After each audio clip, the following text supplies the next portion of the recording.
And welcome back to another episode of Loss of Down, the newest member of the Bruiser Nation Podcast Network, a division of Snapmere Productions. The man lives, people. Fresh off a birthday trip, here he is.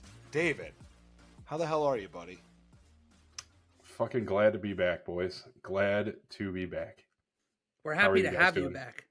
Different when you get three of us in here. It feels good. So we have to first of all hear, where did you go? How was it? How is the rest of it? You're dealing with job stuff. You got to fill us all in. It's been a few weeks for you. I don't even remember when the last time I was on the podcast was. that's how. I think it was the end of February. It's been about a month. So I got promoted to be a sales manager at the dealership at the end of February on a freaking whim. And so I've been taking information through a fire hose trying to learn my job for the last month. And then that's just been fun. I finally locked in a schedule. So like you'll be seeing more of me. It'll be less of me going, hey, can't show up, got to be here till 8:00. But as far as the birthday trip, man, Heather and I went to Gatlinburg. We got a cabin in the woods, like on the top of a mountain. It just overlooked, a valley. Hold up, where's Heather at? Where's Heather? She's still at the woods somewhere. Yeah. She's actually at her mom's right now. I did not leave her behind. Oh, convenient. Funny how that works. Alibi, setting it up already. Gotcha. So we'll edit this out. We'll edit this out. Don't worry about it. It was a wonderful weekend where we literally only went out into civilization one time. Wow, nobody saw her. That's convenient. Sorry, I'm done. It's just, It's just adding up. Okay. It's adding up. Oh, all right. Anyways. Let me guess, she didn't drive? Yeah, no. This is gonna be great when we're on we have a Netflix show. Transition the podcast. About David. Yeah. It's going to go from Loss of Down to like Serial 2.0. It's fine. Loss of life. The David Kleben story. Well, we also had March Madness this last week. David, we've been talking about it too. Steven, I don't know what you ended up doing, is picking as a champion, but how was your guys' first week? It's always crazy. You're talking about, what would that be, 48 games in the span of 96 hours. It's a lot, but it's beautiful every time. That's an average of one game every 2 hours. I'm just saying, if you're doing quick math here. It was great. From somebody who didn't fill a bracket out for the first time in his life, I really enjoyed it because I'm doing it on the gambling side as if I wasn't doing that before. Smart. But the gambling has been great. If you don't now you know this. You need to follow this Trent guy on Twitter because he is the fade god. Anytime he puts something out in the universe, you just fade him. And you know what? More times than not, you're going to be successful. I think it was a 60% fade hit on this dude. Like 2 every 6-7 bets this dude was throwing out there, he was winning. Like this dude was on a cold streak. So he helped me get out of a little bit of a funk, ready to put up the pockets in for the Sweet 16 weekend coming up. I mean, given what I did in the fall, I really can't talk too much shit on him. I think I was probably batting about 40%. So it was a rough year, but you just got to keep swinging. You don't get out of it by not betting. Every loss is one bet closer to your next winner. That's all you got to remember. I always think about it like when you're starting a business, right? You got to spend money to make money. And gambling is the same exact thing. You got to spend money to make money. It's the gamble within the gamble. Well, and there's sports gods too. And I really firmly believe that the way you bet, the way you root, the way you sacrifice things helps you get wins or losses. Like for yesterday, for instance, I've actually been paying attention to the Ohio State women's basketball team for like the first time in my life. And they got upset by Duke. Really bummed me out. Really tough loss. But then what happened 3 hours later? But the women's hockey team won the national championship. And it's like I watched you get into a little like pissing contest with somebody on Twitter over that. Was I watching from afar? Yeah, no, so my buddy Neil Parente, ironically, he was probably hammered in Ireland when that happened. He's on a trip with his family. And he was one of the guys that I interned with at ESPN Cleveland. And he was just giving us a hard time because he's I almost said Pitt Panther, but he was a UC Bearcat. And the whole running gag all year was that his 3-9 Bearcats should have made the playoffs. So that was what more or less where that was going there. All Very right, so tongue in cheek. it was yeah, very tongue in cheek. I was just watching from afar, like, damn, Wally hit him with a slap to the face. No. I like it was true. Like you beat a 1-win Pitt team on the road, you probably should be a playoff team. At least the way they're expanding it now in college football. I Oh God, digress. let's save the energy for something else that's changing here. But before we get into that, let's get a couple player news that we had here from over the weekend. As L'Jarius Sneed has found a new home in Nashville, Tennessee, as the Titans swap seventh rounders and trade a third round to Kansas City in exchange for the cornerback who was expected to potentially be playing on the franchise tag here for the Chiefs. But now off to another AFC team, a team that feels like is the only one that can consistently beat the Chiefs outside of the Bengals, ironically, but no Mike Vrabel, that doesn't matter. Thoughts on Sneed heading out of KC? I gotta be honest. It's a huge loss because Sneed's arguably the reason they won a Super Bowl this year. I mean, like he's literally his plays put them in a position to win. I think 2 out of their 4 playoff games. Probably the biggest play in Chiefs defensive history in that playoff game against the Ravens, I'd argue. Yeah, Yep. with the fumble with the forced fumble on Zay Flowers. I think it was Zay Flowers. But like it's a huge loss. He's their best defensive player, but at the same time, if you're paying attention to what they've been doing, it's not surprising that they let him go. I shouldn't even say let him go, that they traded him because They I think effectively let him go. yeah, but over the last 2 years, in fact, I think in was it 2022, they drafted 4 corners, including McDuffie, who's also a stud, and I'm assuming who they're perfectly comfortable with being their number 1 corner or their number 1 defensive back. But they drafted 4 corners in one draft, if I recall correctly, and I think they drafted another one last year. So they've been preparing for this the right way. Whether it pans out for them, we'll see. This could be, another as they get their offense together again. This could be the defensive version of them losing Tyreek Hill, where you're still good, but you're feeling the pain at least a little bit.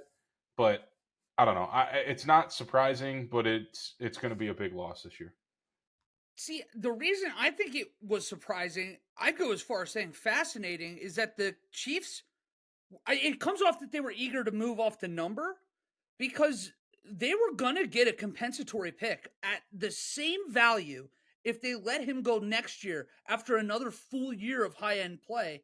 So there's only a couple reasons for that. One, it kind of goes into the Hunt family philosophy. You kind of get distracted by all the success in Kansas City where you forget they're a cheap run organization. It's a lot like in our area here. We think about the Bengals and the Steelers. Very old school family run. So maybe that's just it. They have a budget. They're still going to be a top 10 spending team. So maybe they're just moving off the number there. But the other thing, to your point, they think they can replace the production. You mentioned that they had at least 3 drafted in 2022 cornerbacks and another free safety and added again this off season to a sense of priority there in Kansas City. So maybe they know what they're doing and we're the ones that are crazy. One thing that's been sticking out to me is the rumblings have quietly gotten louder about this potential knee injury that L'Jarius was dealing with all of last year. And we saw the gauntlet of wide receivers that he went with, and every single game he came out as the better player. And then you guys already talked about the impact he had in the playoff games as well. This is big. It'd be a lot more concerning if Chris Jones didn't just sign that monster extension. That's helped. The Trent McDuffie David was talking about, he had an awesome playoff run with the great Super Bowl as well. So we see that time and time again where organizations take that risk on you being that next guy. But to your point, Wally, I don't understand why they'd let him walk with having the ability to keep him at least 1 year, get the same picks that they would have gotten this year, get a year out of him, and then maybe he starts going downhill a little bit. But I want to ask this: should we be circling and keeping our eye on the Tennessee Titans all of a sudden? You got Calvin Ridley they signed. They added Tony Pollard. Lloyd Cushenberry, they added their center to bolster up their offensive line, and now you're going to add a L'Jarius Sneed type player to their defensive side. I'm not going to go as far as saying, okay, the Houston Texans of next year, because they're a little bit more on our radar, but can they be in that realm based on the moves they made? Way too early prediction. If they still had Mike Vrabel, I would be much more enthused to make that leap. Is that is that that's a new coach and like let's say a mostly new roster for their star players, and you're relying on who to play quarterback. Will Levis, but with the jump of how quick these OC and young new coaches hop on the scene and kind of make an impact, I want to throw that into the equation as well. I just don't see it. I'm gonna come off like a hater, but they're doing the old school. It's okay. It's March. It's the old school failure philosophy of these franchises where they're spending a lot of money on veterans that are, I mean, Tony Pollard's just coming off the worst year of his career. He's replacing the best running back in Titans history. Calvin Ridley is one of the most disappointing high-end profile wide receivers we've come off of. Yeah, you bring in Jeudy Awuzie. He's coming off a crippling knee injury, and he's at cornerback. I feel like they're adding a lot of names where they're not adding as many players. And like the whole reason I think this is happening is because they just want to have a competent team next year to gauge if Will Levis is the answer. I like that. I mean, that's the division to at least dip your toes in. I guess not. It's kind of good now. How crazy is it? The Colts with Anthony Richardson, they might be taking a step. And Joe Flacco. Joe Flacco, yeah, there you go. The Texans just were that close. Well, I mean, they were a half away and they got beat up pretty good by the Ravens, but they were a half away from being in the AFC title game last year. The AFC South's no joke all of a sudden. Somebody clip this so that when they're all fucking 9-8 next year, we can laugh at ourselves. Yeah, which is a possibility. that means that's an uber competitive division. Then I'll take 9-8 across the board with everybody. Doesn't it just feel though that they've kind of got? I hate to bring it back to the Raiders all the time, but it's almost like the Raiders where it's a decent roster, and you're just like, what are we doing at quarterback? I feel like you're almost just wasting a year at this point. If Will Levis doesn't take a huge step, now you're kind of stuck. Well, we have to still get our quarterback. And you're in the middle of maybe not a rebuild, but a retool. I just don't see. You got to go full rebuild if Levis isn't the guy this year. Yeah, I mean, like otherwise you're not doing your franchise like justice, right? Because as we've learned, you brought up the Raiders, or we could bring up the Browns, or like post Eli Giants, or any of these teams that are just suckling the drain because they never actually sent it for a quarterback. Like you have to suck and you have to keep drafting first top 10 quarterbacks until you hit your mark. That's just the way of the NFL. You don't get a top 10 QB, you aren't a competitive team. With that, let's get into the rapid fire. We got a quick episode here today, boys. But before we get into we want to remind you that this week's Rapid Fire is brought to you by Abby Turner Creative, your one-stop shop marketing agency specializing in branding, high-end photography, fashion, and more. Especially if you're our age, where it feels like there's college graduations, baby pictures, birthdays, engagements, you name it. They're happening every weekend. Abby Turner Creative is the only way to go. Check her out for yourself at abbyturnerphoto.com. That's Abby, Abbey, or on her Instagram at Sawdad and Sapphire. Again, abbyturnerphoto.com. The Cincinnati Bengals signed right tackle Trent Brown, the free agent here that just spent last year in New England, marking the third straight year that Cincinnati goes to bolster not only their offensive line, but their tackles. But now you have Trent Brown, got Orlando Brown. Wait, really? Yeah. Right after losing Jonah Williams to the Arizona. And they're massive tackles, too. Like, when I say this is a big move, I mean literally. Both of their tackles now are 6'8". One's 345, the other's 370. If Trent Brown stays on the field, Joe Burrow will have the most time to throw in his entire career. But staying on the field is a problem with Trent Brown. Since 2019, 11 starts, 5 starts, 9 starts, 16 starts, and 8. So stay on the field, it's a home run, but they better have a backup plan. And right now, I don't know what it is. But $4.4 million is pretty cheap. I like the deal. It's cheap because he's not healthy. I mean, it's definitely it's part of it. Here's the thing. It's a good signing. The Bengals still need help at offensive line even after the signing. Still have money. A lot of draft picks too. Right, and it's by far their Cheap. biggest weakness, and they probably should focus in the draft on O-line because you know what's out there, and you signed probably the best guy you could get. So Great there's tackle no point class too. Yeah, there's no point in going out and trying to sign more O-line. Just go to the draft for that and focus on getting back some skill positions in free agency with what money you have left. But the Bengals, every year we're going to talk about them. This team should be a 12, 13 win team every single year. Every year at the beginning of the season, we harp on how bad the coaching staff is, how bad the offensive line is. They never do anything to actually get substantially better. But who knows? Maybe this is the move. I'll keep it here with you, David, because the Browns extend Jeudy after trading for him a couple weeks ago to a 3-year, $58 million deal. Money doesn't exist in Cleveland. For the first time ever. I hate this deal. He's getting something like $16 million a year, which puts him in like the top 5 paid receiver realm, and 41 guaranteed, by the way. Guy's never had 1,000-yard season. It's if he doesn't play extremely well this year, this goes down right next to Deshaun Watson as like one of the worst contracts in history. Well, my spin zone, because at first I really hated it, but if I'm trying to be beneficial and happy, as long as the Haslams are willing to do these deals, they're not bad for the actual team. It's a huge number, but when you go to over the cap and you actually start looking at it, his cap percentage over the next 4 years, 1.6, 3.1, 3.7, 4.3. It's very bonus heavy. That's going to come back to bite him in 1 year. There's going to be a lot of money when the books finally have to be reconciled.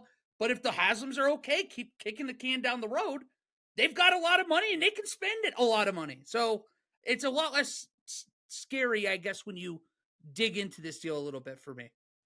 Well, to your point, he's never eclipsed 1,000 yards. He's also never caught more than 67 balls in an entire season. But to back up Wally, this contract, he's still like top 16, 17-esque where he's at. Don't forget Justin Jefferson, the Jamar Chases, the Amon-Ra St. Browns of the world. They're still waiting for that next contract. Well, that's going to dump him down a little bit. He's in that Christian Kirk area where this contract's going to look a lot better in about 12 months.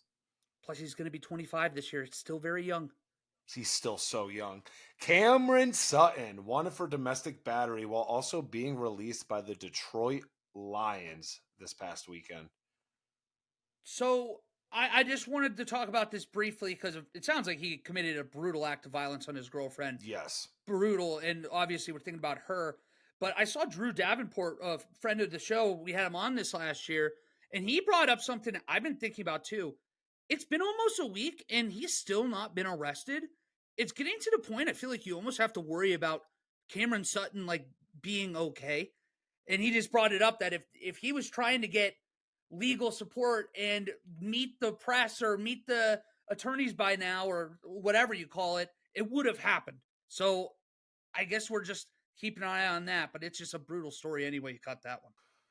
No, I mean, there's really no way around it. It just feels like another week, another athlete in the news with something like this. No matter how harsh that it gets throughout the years, it's still just inevitable, unfortunately.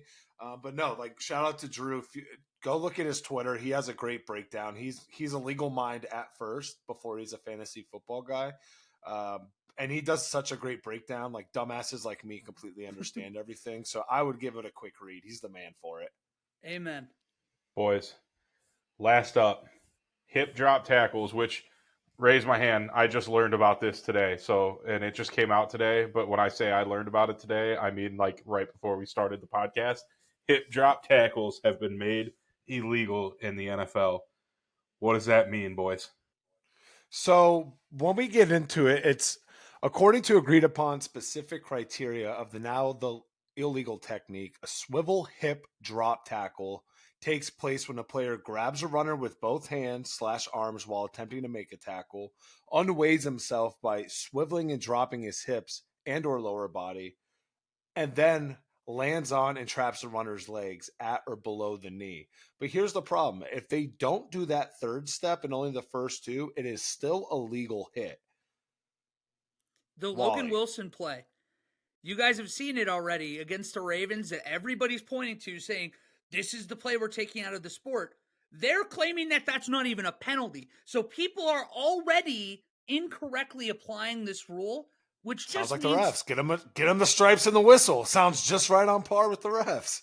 and that's the problem, because you know that's going to come up a ton next year, and all we needed was more flags and another advantageous rule to the offense. You can't hit high, you can't hit low, you can't tackle from behind anymore.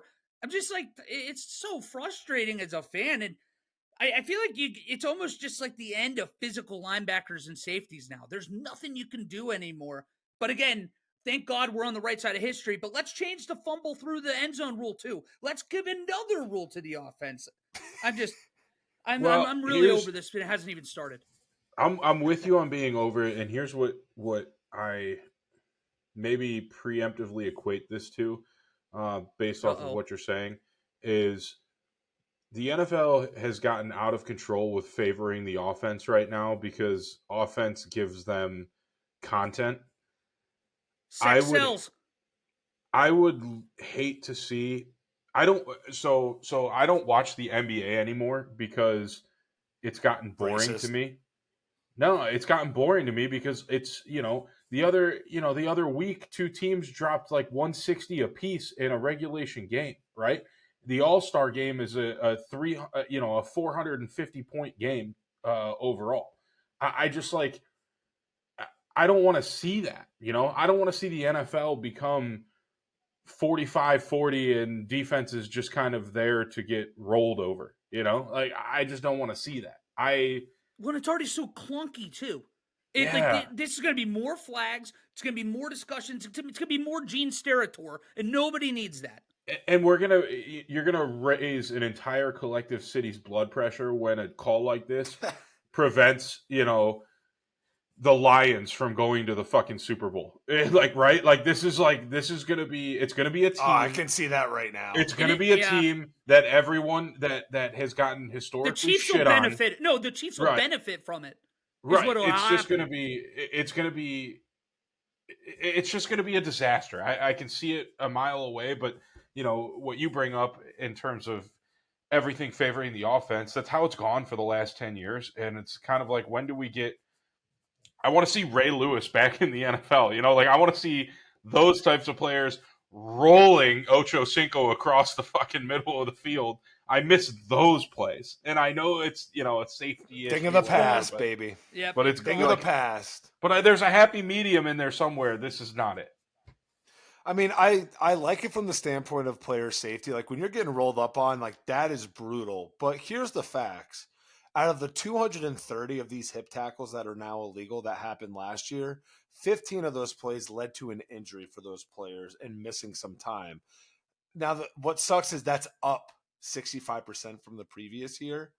But, I mean, at that point, if you say it that way, yeah. So that's what, 4, 5 more injuries? I think the NFL is trying to backtrack too much, as if every single rule change is equivalent to how they're changing it for concussions. Like, nothing is that severe as to a concussion. Stop holding it to that standard. Now you're just switching everything. Like JJ Watt said, just put the flags on the belt already. I don't want to be like the sarcastable person in like the South Park, if anybody knows what I'm talking about. But it's like, where do you draw the line if we're talking about player safety now? Because at some point, it's not going to be safe to play defense. We already don't call fouls when running backs lower their head in the hole. Offense and defensive linemen are headbutting each other at full speed every single play. It's just like, yeah, there's going to be injuries. It's a contact sport. Like, it's a barbaric sport. Yes. It's not even a contact sport. It's just barbaric. Let's be real. You're right, and it sucks to say, but that's partly why they're compensated so well in this sport.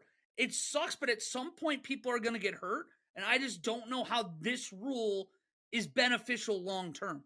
Doesn't it feel like this will cause more problems with certain kinds of Yes, tackles? of course. The next 2 to 3 years with this is just going to be it's not what's a pass, what's a tackle. We're getting to that point. What is a tackle? Is like, what do you do from behind? If you're chasing a guy down, like if you're chasing Derrick Henry down, I'm sorry, I'm not going to be strong enough to just like run through him or make a play. We used that Mark Andrews and Logan Wilson play earlier. What is Logan Wilson supposed to do on that play? It's 3rd and like 8, and he's trying to keep him short of the sticks. He's bigger. He's like, you got to at some point be able to use leverage to get a guy down. Otherwise, you just won't ever tackle him. It's cool. We can still do chop blocks and have fucking running backs wreck linebackers. But yeah, let's call it right there. With that, that'll bring us to an end of another episode of Loss of Down. Make sure to comment, like, and subscribe to our Facebook, Instagram, and YouTube at Loss of Down. Retweet us on Twitter/X, _loss. Shout out to the Bruiser Nation Podcast Network, a division of Snapmere Productions, as well as Abby Turner Creative. Boys, any parting words for the fans? Couple real quick. So Steven will be out next week, so it'll be a David and I show. We'll be holding it down. But the reason I brought that up is because David and I probably will be doing the draft special alone this year. And we need to officially make that a kind of announcement. We're about a month out. If you would God, like so to crazy be, to think about. isn't it? But we need you guys, if you want to be picking for your team, send a text to David, Steven, or myself. I think the fairest way to do this is there's going to be more than one person per team on some. I think we're just going to give it about a week and a half. If you've answered us and want to be a part of it, we're going to draw names out of a hat. And I figure that way you get new blood in there. But at the same point, everybody that's listening that wants to be a part of it is still a part of this. So that's at least my idea. If you guys have any others, let me know. But how about you guys? Any big plans for the week? Off to the bachelor party this weekend. Boy. Kylie's just getting back from New Orleans. She had a 2-hour layover, was supposed to get home at about 9:00. Wrong. Got delayed a few hours. Not going to get home till midnight now, but it's okay. Guess who gets to go pick them up? Oh, that's tough. Well, at least you've got to be probably 15, 20 minutes from the airport, hopefully. No. Oh, I guess you're on the southwest side of Columbus. That's right. Yeah. Yeah, because that's up closer to what the Gahanna, I'd imagine, in that area. I don't get chicks. Like I'm now expected to go get this and get it done. And then Kylie's like, "Oh, I'll take you next week to yours." Really? My flight's at 11:45 on Thursday. Oh, you can't leave because of work? I work, and I was late to work to drop you off. Which means that I'm going to drive myself, park it there, and then drive myself home. That's tough. Not even a thought of getting an Uber. I was like, "So am I still picking you up?" Like, okay. Like she's going to be like, "No, it's a work night." It's chill. She's like, "Yeah, yeah. Is that still okay?" It is. Yes, babe. Sounds great. I have to wash my hands with it just because I'm afraid of if she ever sees this, she'd kick my ass next time I see her. So blink twice if you're in trouble, Steven. But otherwise, I can't say much. It's good. And her brothers listen too. So Zach, I know you're probably going to bring this up here on Thursday, but I'm not really too worried about it. You understand. I got a quick question for you guys. I need an honest opinion on. I brought it up with that group chat David and I reference a lot with some of our high school buddies.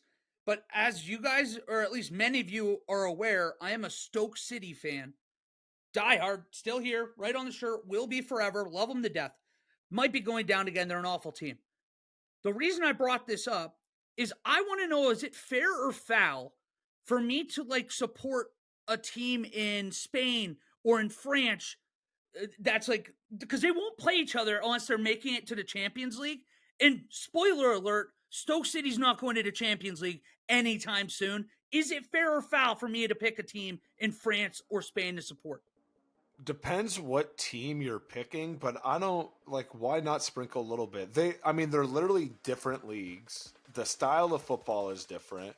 Maybe that's just like for instance, I got my Germany team, RB Leipzig. Boom. The Bundesliga is electric to watch. It's high scoring. It's just faster. The Farmers pace. League. Boom. So I don't know. So, but it also depends what team you're picking. You're not gonna be like, "Oh, I'm a big Real Madrid fan now." Then French, "Oh, I love PSG." No, and see, if I was going to pick one, and I don't even know if this is going to get positive or negative responses, but I was looking at I want to make sure I say this right. Olympique Lyon in France. Lyon, so it's like, that's exactly who I was thinking of too. Yeah, so it's like a not elite team, but a team that's going to get in the Champions League from time to time. Give me a reason to really care.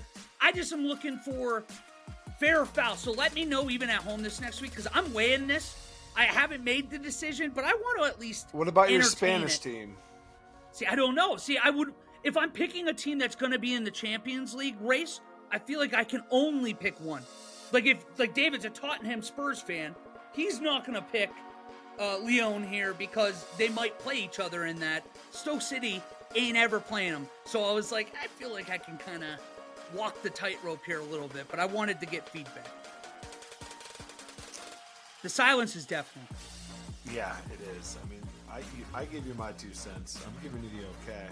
He ignored it earlier Tuesday. I don't know if I'm gonna watch it. You guys think on it and let me know. But I'm gonna take a little while and then we'll decide from there. But we love you guys. Anything else from anybody? That's great. Enjoy your bachelor party, Steven. We'll see you next Monday, everybody.